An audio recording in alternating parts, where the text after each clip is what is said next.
It's A Plus Weekly, my news roundup of what has caught my eye this week in the tech world, focusing on the Apple ecosystem, out first on YouTube as a video podcast and then on the usual podcast platforms. On the show this week, could the EU ban the iPhone 15? How revenge spending boosted Apple's financial report over the last quarter. Final Cut Pro and Logic Pro are coming to the iPad, but there's a catch. And can digital assistants be more like Jarvis? I'm Saab Johal. This is my 10th show in this podcast, which is a bit of a milestone because the majority of podcasts don't make it this far. Thanks for listening. Please drop me a message, a like, rate and share the podcast too. It all helps people find the podcast and helps me just a little bit too. And with that, let's get into it. Could the EU ban the iPhone 15 and who will blink first on USB-C? We know that EU legislators have forced Apple into agreeing that they will abandon their Lightning connector and finally transition to USB-C. Though it hasn't been officially announced, it looks highly likely that this will start with the iPhone 15 model. But Apple has been planning on tweaking their system to allow them to restrict features via USB-C unless a proprietary Apple cable is being used. Apple could be in the process of including USB-C accessories in its Made for iPhone or MFI program, which enables products that conform to their quality guidelines. It was rumored in February that Apple might slow down charging and data transfer speeds of non-certified USB-C cables, but the EU doesn't look like that it's going to let that slide. Thierry Breton, a senior Brussels official, said that devices that do not meet the common charger requirements will not be allowed on the EU market. Apple doesn't absolutely need to comply with the EU regulation for USB-C ports until 2024, so it's still uncertain if the iPhone 14 models will actually have one. Member states must change local laws by December 28, 2023 in order to meet regulations, but those laws won't be enforced until December 28, 2024. So, who will blink first, Apple or the EU? Or will the whole thing get put off until 2024? We shall get some clues, if not an announcement, at WWDC next month. As the lockdowns ended, the sound of shoppers tapping their credit cards echoed through the streets as people splurged on revenge spending. People craved the luxurious feel of expensive handbags, the sparkle of diamonds, and the bubbly taste of premium champagne. The A-list also featured the cream of the crop when it came to phones. The handset market endured its worst performance since 2013 when global smartphone shipments declined by 18% last year, and the outlook for the coming year is only slightly more optimistic. Nevertheless, according to one estimate, the average selling price for phones rose 5% last year. The contrast between the two types of buyers is becoming more pronounced.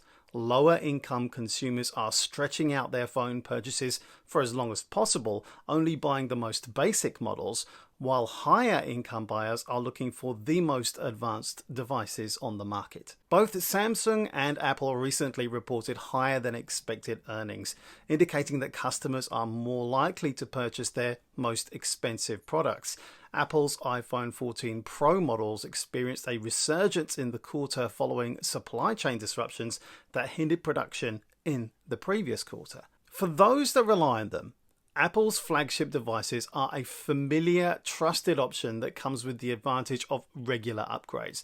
But we ought not to forget that iPhone 14 models costing as much as $1,599 each are extravagantly expensive, more than the GDP per capita of the world's poorest 35 nations. Shopping for luxury items doesn't have to be limited to expensive markets though. India, Indonesia, and Turkey all experienced a surge in iPhone sales last quarter, a clear sign that there are ample consumers with the financial means to purchase their costly phones. In China, the largest smartphone market in the world, the rising cost of smartphones has been a trend for the past 8 years, despite slow demand growth. India shows similar signs. According to Counterpoint, shipments dropped by 19% in the last quarter, while sales in the premium segment of 45,000 rupees, $550, and above surged 66%, while those in the lower 10 to 20,000 rupee band declined 34%. Though far behind in size and wealth compared to China, South Asia has a bustling market of customers wanting to buy premium products. During a call with investors, Tim Cook highlighted Apple's growing reach in India, expressing optimism for the company. "I was just there and the dynamism in the market, the vibrancy is unbelievable," he said. "There are a lot of people coming into the middle class and I really feel that India is at a tipping point. And Apple is positioning themselves to supply that desire for the most premium products." Despite the iPhone's unexpectedly good performance, Apple's other aspects of its business still suffered, with a second quarter in a row of year-over-year declines. Net income was down 3% from the same quarter the year prior. Mac sales had plummeted by an astounding 30%, settling at 7.17 billion, with Refinitiv declaring it was much lower than the estimated 25% decrease to 7.8 billion, predicted by the analysts. But they are not alone. Apple's stumbles were just one part of a wider tech world slump, but the industry is showing signs of recovery in this last quarter. Last week, Alphabet reported revenue higher than expected during its first quarter, while Meta reported earnings that surpassed investor expectations. We may be at a turning point, but what remains around the next corner still seems pretty unclear. It's finally happened. Apple are bringing Final Cut Pro and Logic Pro to the iPad, and they are out on May 23rd. And there's some great news and some so-so news about that, depending on how you feel about subscription-based models. Both Final Cut Pro and Logic Pro will bring their new touch interface model integrated with multi-touch, giving a responsiveness and intuitiveness that's so precious when editing media, and something that I've valued highly editing on Lumafusion. More about that clash point between Final Cut Pro and Lumafusion at the end. I'm going to focus more on Final Cut Pro here because that's definitely more my thing.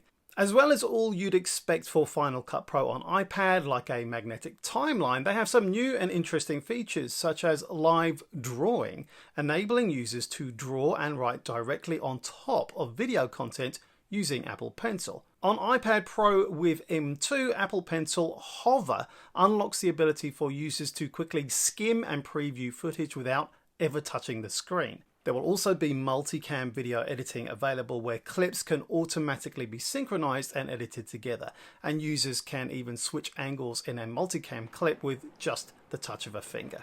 The feature readout also brings Scene Removal Mask, where creators can quickly remove or replace the background behind a subject in a clip without using a green screen.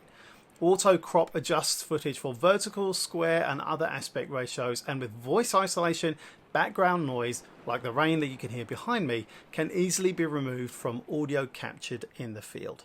There's also the promise of being able to choose from a large library of professional graphics, effects and audio to enhance your storytelling, including HDR backgrounds, customizable animated patterns, and professional soundtracks that automatically adjust to the length of a video. So here are my thoughts.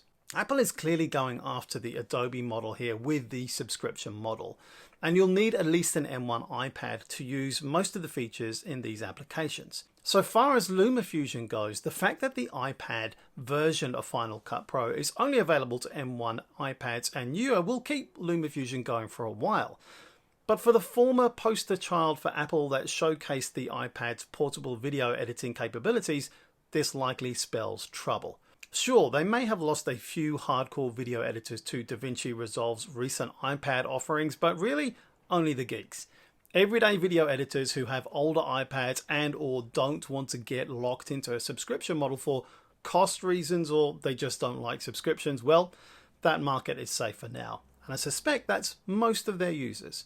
But for people who want the best experience and want to stay with the Apple ecosystem to take advantage of the integrations between desktop and iPad video editing suites, as well as the best optimized use of the hardware that it runs on, well, I think that that's going to be a growing segment, and Lumafusion could get marooned. And to be honest, I'm not sure what they can do about it. Sure, they've just released 6-track multicam, but to be honest, I find the container clunky to use, especially when using it with other tracks. I'm yet to use Final Cut Pro on iPad, but I'd be keen to get my hands on it to discover what it offers and what the learning curve might look like. And I'm sure I won't be alone. Why can't digital assistants be more like Jarvis? In a previous podcast, I talked about how clunky Siri was feeling these days and how there isn't much visibility on what Apple is going to do to address this.